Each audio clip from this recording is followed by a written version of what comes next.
Assalamualaikum Assalamualaikum warahmatullahi warahmatullahi wabarakatuh. wabarakatuh. Kami Kami dari dari kelompok kelompok satu satu ingin ingin membahas membahas dan dan mempresentasikan tentang bilangan dan bilangan real. Sebelumnya, kami akan memperkenalkan diri dulu. Oke, nama saya Muhammad Novel.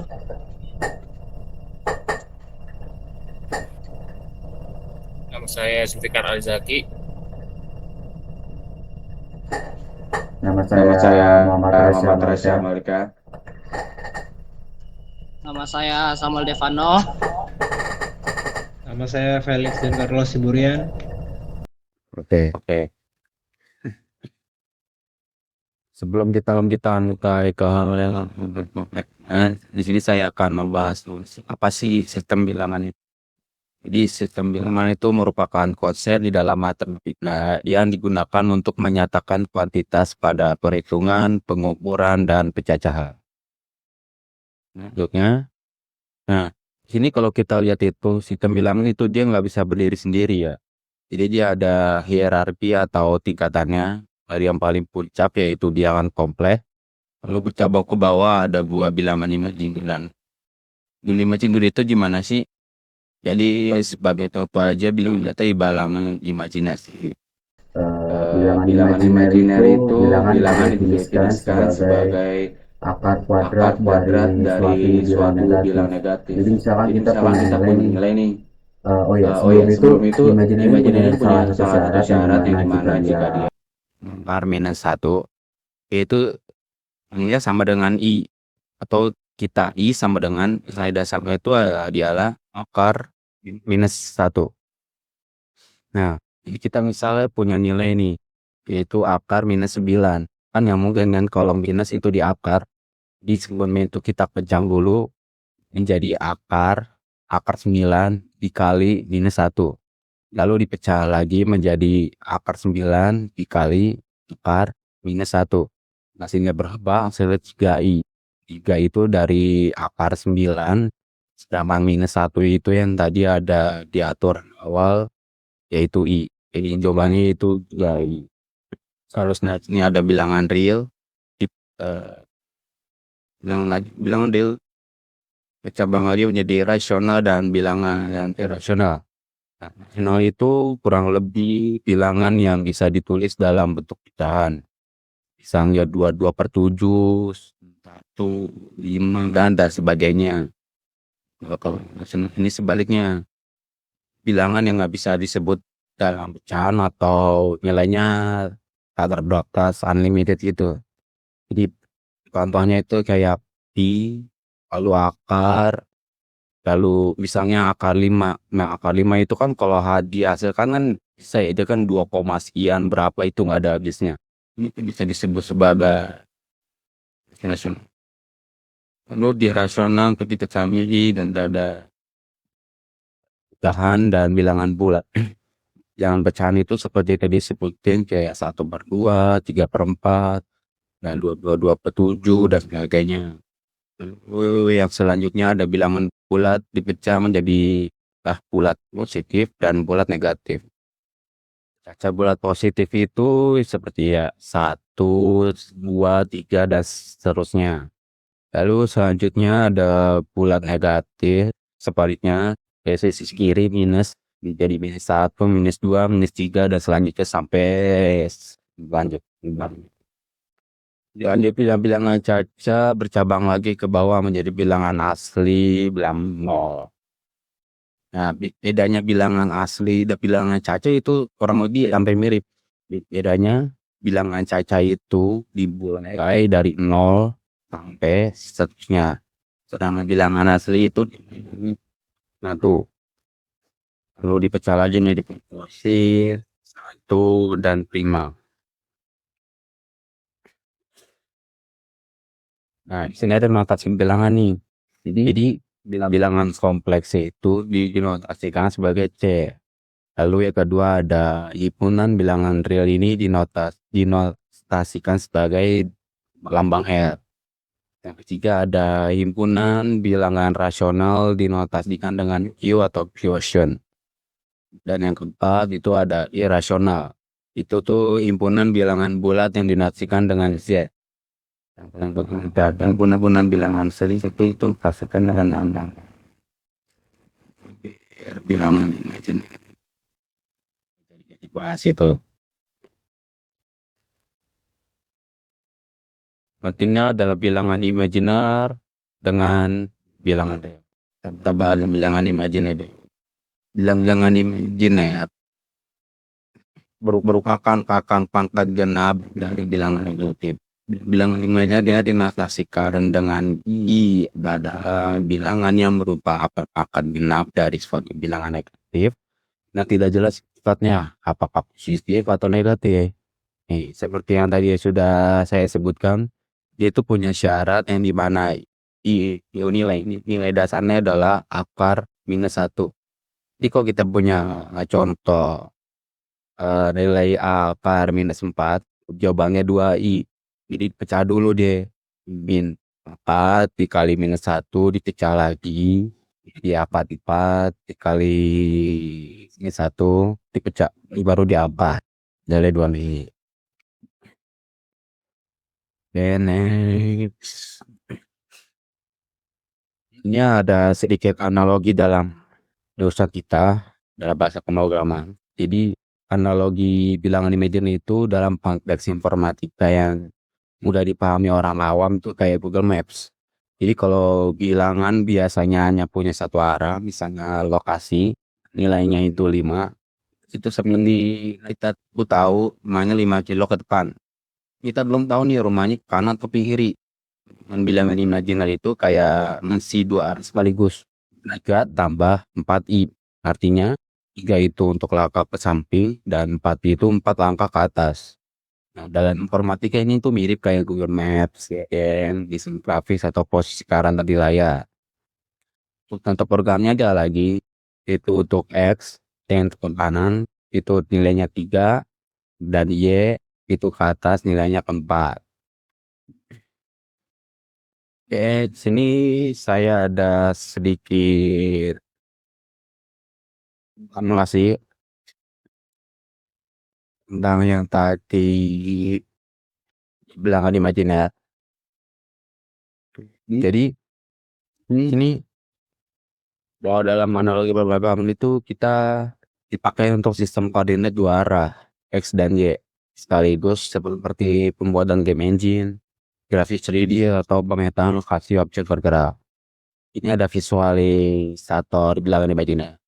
Yang pertama ada bilangan real yaitu horizontal. Ini kita tahu nih ke kiri ke kanan, kita atur dari sini dari websitenya. Ada bilangan imajiner ke atas ke bawah, kita tahu posisinya dan ada bentuk kompleksnya itu 2 kurang minus i.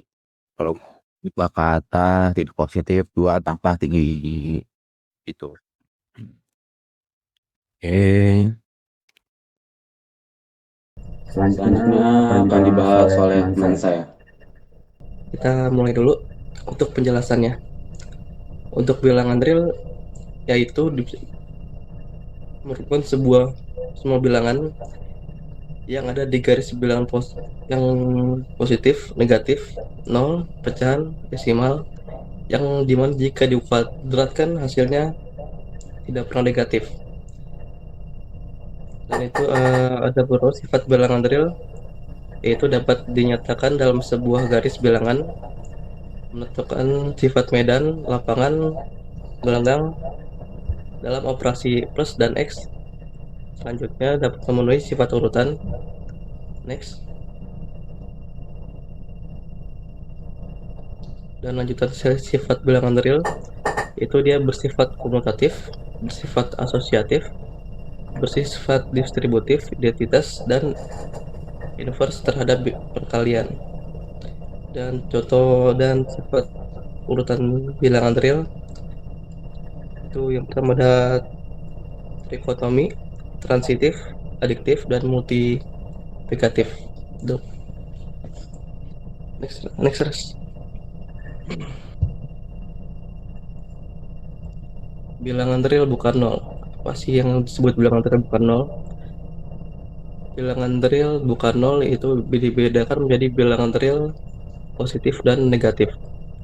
Kenyataan ini memungkinkan kita untuk memperkenalkan bentuk hubungan lebih kecil dari atau kurang dari.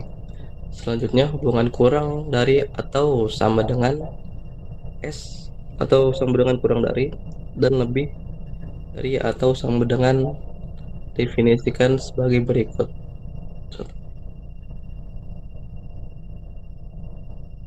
Felix. Next.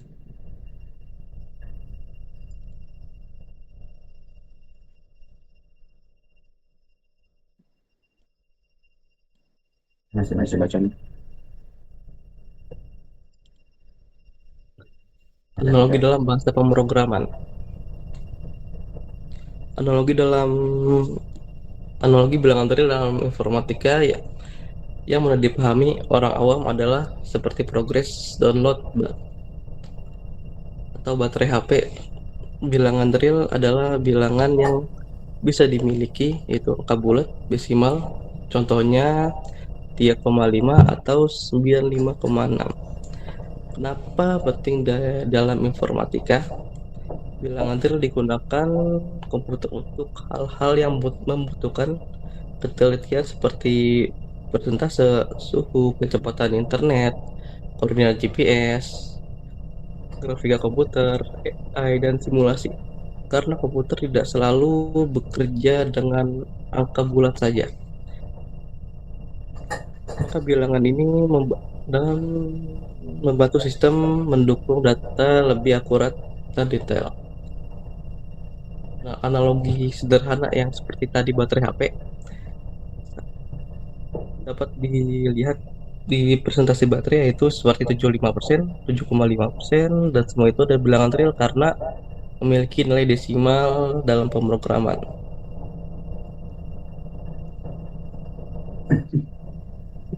Selanjutnya ada simulasi dari novel.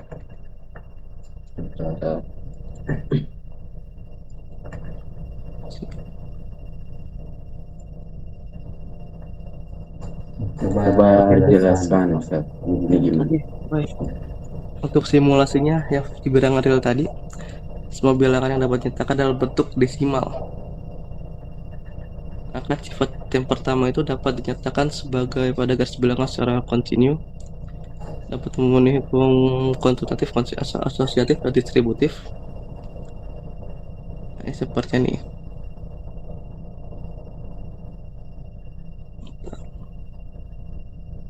Seperti ini. Audio ini nilainya berapa? Untuk masukkan nilai seperti bebas, misalnya kayak min 5, jika dia dikuadratkan misalnya 5/2, itu kan berarti kan minus 5 dikali minus 5, yang dimana minus jika dikalikan dengan minus itu akan masukkan positif, dan itu sesuai dengan sifat bilangan real, yang dimana jika dikuadratkan hasilnya tidak pernah negatif.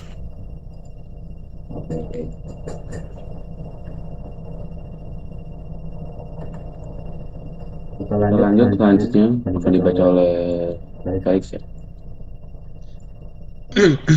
Slide ini saya akan menjelaskan tentang perbedaan bilangan rasional dan irasional. Pertama kita mulai dulu dari bilangan rasional. Bilangan rasional adalah bilangan yang masuk akal karena bisa dinyatakan sebagai perbandingan rasio dua bilangan bulat.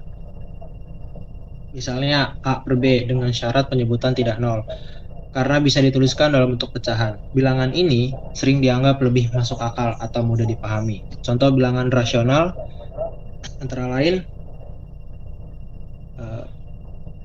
2, karena bisa ditulis menjadi 2/1. Kemudian 0,5 yang sama dengan 1/2 dan 1/3.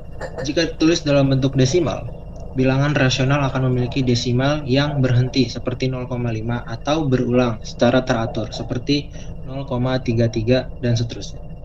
Selanjutnya adalah bilangan irasional. Bilangan irasional adalah bilangan yang tidak bisa dirasional menjadi pecahan sederhana. Next. Belum.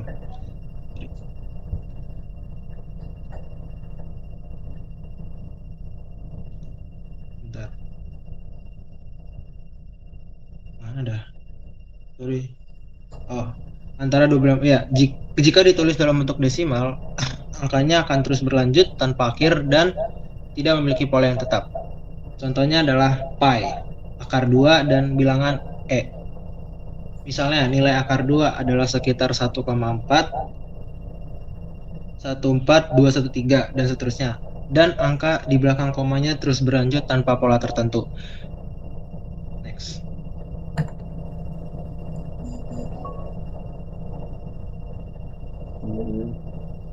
Analogi dalam bahasa pemrograman. Analogi bilangan real dalam informatika yang mudah dipahami orang awam adalah seperti progres download atau baterai HP. Bilangan real adalah bilangan yang bisa memiliki angka bulat, angka desimal. Contohnya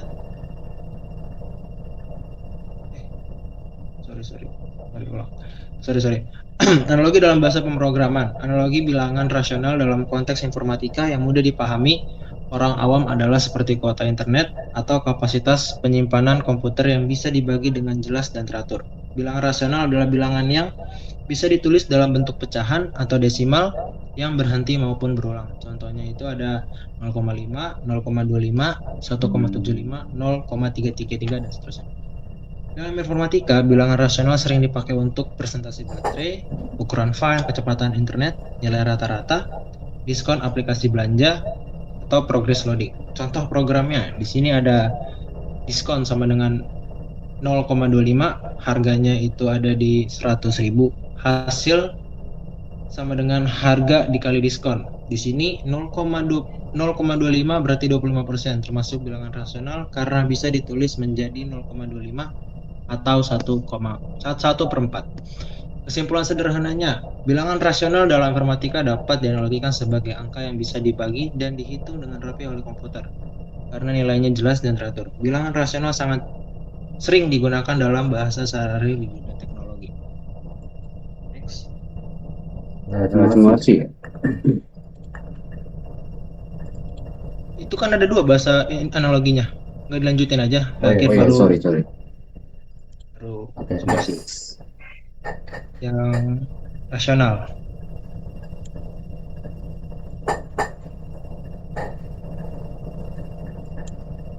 Ini.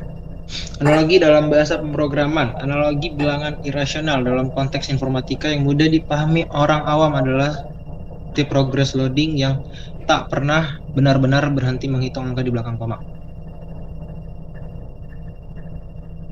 Bilangan irasional adalah bilangan yang memiliki angka desimal tak berujung, tidak memiliki pola yang tetap.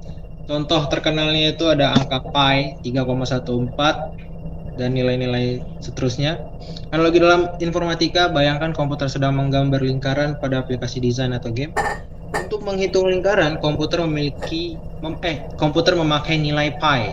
Masalahnya, angka pi tidak pernah benar selesai. Selalu ada angka baru di belakang koma. Komputer biasanya hanya mengambil sebagian angka saja.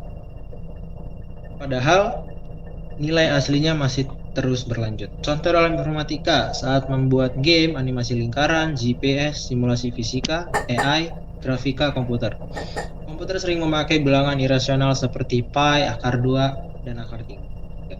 Kesimpulan sederhananya, bilangan irasional dalam informatika bisa dianalogikan sebagai angka yang sangat detail sehingga komputer harus memotong sebagai nilai agar bisa digunakan secara praktis. Karena itu, komputer biasanya memakai pendekatan atau pembulatan saat menghitung bilangan irasional. Ada simulasi. Simulasi.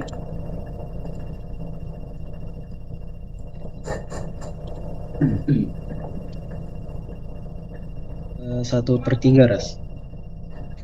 Iya. Oh, ini. Sini ada contoh pecahan 1/3. Nilai desimalnya 0,333 dan seterusnya. Itu dikategorikan sebagai rasional karena dia memiliki berulang yang teratur. Di sini juga ada contoh pecahan 2/5. Di situ di desimalnya adalah 0, ini dikategorikan rasional karena berhentinya pasti. Di sini ada contoh lain lagi, yaitu akar 2. yang memiliki nilai desimal 1,4 sekian sekian sekian sekian. Ini dikategorikan sebagai irasional karena dia tak berhingga dan memiliki nilai yang acak. Dan ini adalah yang paling dikenal banyak orang umum, nilai pi yang dikenal sebagai nilai desimalnya itu 3,14, ternyata padahal masih banyak nilai-nilai di belakang 14. Makanya dikategorikan sebagai bilangan irasional atau tak terhingga atau tak berhingga dan acak. Selanjutnya akan dibacakan oleh teman saya. Zulfikar ya. Selanjutnya adalah menyajikan bilangan real. Setiap bilangan real dapat dinyatakan sebagai desimal tak berakhir. Bilangan rasional menghasilkan desimal berulang, misalnya 0,4000 sekian atau 0,333 dan seterusnya. Sedangkan bilangan irasional menghasilkan desimal yang tidak berpola, misalnya akar 2 itu 1,41, 42 dan seterusnya. Selanjutnya adalah notasi pertidaksamaan. Pada sistem pertidaksamaan terdapat notasi atau simbol yang harus diketahui, yaitu lebih kecil yang dinotasikan dengan simbol seperti tanda panah ke kiri, lalu ada lebih kecil atau sama dengan yang dinotasikan dengan simbol panah ke kiri dengan garis di bawahnya, lalu lebih besar dinotasikan seperti tanda panah ke kanan, lalu lebih besar atau sama dengan dinotasikan dengan angka panah ke kanan dengan garis di bawah ya. Selanjutnya ada analogi dalam bahasa pemrograman. Dalam konteks informatika, notasi pertidaksamaan sering dipakai pada validasi login, pengecekan umur, batas nilai, kondisi program atau if, AI dan game. Nah, contoh program yang ada di sini adalah seperti baterai. Pada variabel baterai diisi angka 15, lalu dikeluarkanlah program if yang berisi baterai, lalu dikeluarkanlah program jika kondisi baterai kurang dari 20, maka akan dikeluarkan peringatan low battery. Karena variabel pada baterainya adalah 15, jadi akan dimunculkan notifikasi low battery. Kesimpulannya adalah notasi pertidaksamaan dalam informatika digunakan untuk membandingkan nilai, menentukan kondisi, membantu komputer mengambil keputusan secara otomatis. Oke, selanjutnya akan dibahas oleh Samuel. Sekarang kita akan bahas tentang interval. Interval atau selang adalah himpunan bilangan real yang dibatasi oleh satu atau dua batas bilangan. Secara umum, selang dibedakan menjadi 3, selang terbuka, selang tertutup, dan kombinasi dari terbuka dan tertutup. Selang terbuka. Selang terbuka artinya adalah himpunan bilangan real yang lebih. Sebagai contoh adalah 2 lebih kecil dari X, lebih kecil dari 6, atau ditulis sebagai 2,6. 2 kurang dari 6, kunci memahami interval adalah melihat ujung batasnya dalam tanda kurung atau tanda besar kecilnya untuk selang terbuka. Oke, next. Lanjut ke selang tertutup. Selang tertutup adalah himpunan bilangan real yang nilainya lebih dari sama dengan 0 dan kurang dari sama dengan 7/2. Perbedaan dengan interval terbuka yaitu batas interval termasuk dalam interior point. Di bawahnya ada penulisan sebagai contohnya. Contoh bilangan contoh selang tertutup. Next. Analoginya dalam bahasa pemrograman, bayangkan ini seperti bayangan sebuah game online yang memiliki aturan hanya pengguna yang berumur 13 tahun sampai 18 yang boleh masuk ke dalam mode remaja. Di contoh pemrogramannya adalah umur sama dengan 13, di bawahnya if 13 dalam kurung sama dengan umur 18 tahun. Umur 18 tahun, di bawahnya lagi sama dengan masuki trin, boleh masuk mode remaja. Di sini umur 13 sebagai batas paling rendah atau batas bawah, dan 18 sebagai batas atas atau batas paling tinggi. Semua nilai di antaranya termasuk itulah bilangan interval atau disebut selang. Contoh dalam dunia informatika, interval dipakai untuk validasi umur, batas nilai ujian, volume suara, persentase baterai, level game, sensor suhu komputer. Kesimpulannya, interval dalam informatika dapat dianalogikan sebagai batas aman atau area tertentu yang menentukan apakah suatu nilai diterima atau tidak oleh sistem komputer. Sekarang kita akan ke dalam simulatornya, ke simulasinya.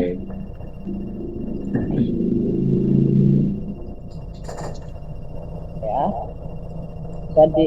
bisa dilihat di sebelah kanan itu, di simulatornya itu ada tulisan batas kiri dalam kurung A, dan di kanannya tulisan batas kanan atau bagian B. Di situ terdiri dari angka 2 dan 6. Nah, batas kiri ini diisi dengan angka 2. Ini adalah titik awal atau titik paling bawah dari interval, dan yang kanan, yang 6 diisi dengan angka 6 adalah titik akhir atau batas paling atas dari intervalnya. Lalu di bawahnya ada tulisan pemilihan opsi terbuka atau tertutup, yang artinya titik batas 2 dan 6 itu sendiri tidak termasuk dalam anggota himpunan tersebut apabila terbuka. Sedangkan apabila tertutup, mereka akan termasuk dalam bilangan itu. Rentannya mulai dari angka 0 hingga angka 6 di sebelah kanan. Dan tombol gambar area rentan itu untuk memberikan visual, dan di mana garis biru itu memberikan visual bagaimana rentan area yang terjadi antara selang terbuka dan selang tertutup. Kita lanjut. Next. Bentar. Udah. Bentar. Oke, kuadrat. Operasi kuadrat. Secara umum, operasi kuadrat tidak mempertahankan kesamaan. Sebagai contoh, min 4 lebih kecil daripada 1. Akan tetapi, min 4 kuadrat, min 4 yang angka 2-nya di luar dalam kurung lebih besar daripada angka 1. Tapi apabila yang dilakukan adalah bilangan positif, tidak negatif, maka operasi kuadrat tetap mempertahankan kesamaannya. Letak samaannya A lebih kecil daripada B sama dengan A kuadrat lebih kecil daripada B kuadrat. Salah satu bentuk lain dari persamaan kuadrat adalah X lebih kecil daripada Y sama dengan 2 kuadrat lebih kecil daripada B kuadrat. X. Analogi materi kuadrat dalam konteks informatika yang mudah dipahami orang awam adalah sebagai kualitas grafis game atau video yang meningkat secara cepat ketika resolusi layar diperbesar. Kuadrat berarti suatu nilai dikalikan dengan dirinya sendiri. Dalam contoh pemrograman itu adalah resolusi sama dengan 200, di bawahnya pixel sama dengan resolusi kuadrat, di bawahnya lagi trim dari pixel. Artinya komputer menghitung luas total pixel layar. Dalam dunia informatika, konsep kuadrat sering dipakai pada grafika komputer, game, AI, pengolahan gambar, animasi, dan perhitungan jarak keamanan data. Kesimpulannya, kuadrat dalam informatika dapat dianalogikan sebagai peningkatan ukuran atau proses bertambah sangat cepat karena dihitung kedua arah sekaligus. satu jumlah pixel pada layar komputer atau game. Sekian, terima kasih dari kelompok 1. Jika ada kesalahan atau tutur kata yang salah, mohon dimaafkan. Assalamualaikum warahmatullahi wabarakatuh.